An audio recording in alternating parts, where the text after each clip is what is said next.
ਕਿਸ ਵੇਲੇ ਹੁਣ ਆਇਆ ਤੁਹਾਨੂੰ ਸਮਝਾਈਦਾ ਤੁਸੀਂ ਸਮਝਦੇ ਮੈਨੂੰ ਮਾਫੀ ਦਿਓ ਤੁਹਾਡੇ ਬੱਚਿਆਂ ਦਾ ਵਾਸਤਾ ਮੈਂ ਤੁਹਾਨੂੰ ਮਿਹਰਬਾਨੀ ਤੁਹਾਡੀ ਬਹੁਤ ਮਿਹਰਬਾਨੀ ਜਨਾਬ ਨਾ ਲਾ ਇਧਰ ਲੈ ਆਪਣਾ ਇਧਰ ਕਰ ਲਿਆ ਇਧਰ ਲੈ ਇਧਰ ਲਾਓ ਉਸ ਸਮਾਰਟ ਸਾਰਾ ਇਧਰ ਲੈ ਓਏ दूसरा बात करे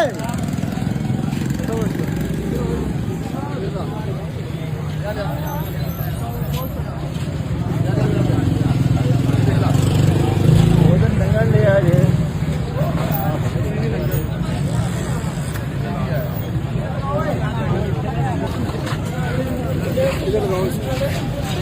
लाइन में लगा लो चलो लाला इधर लाओ आप भी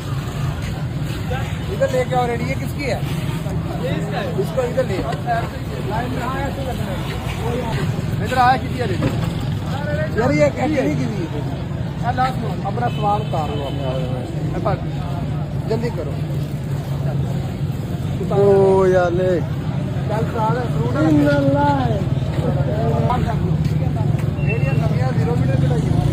जीरो मीटर रेडी है चलो चलो चलो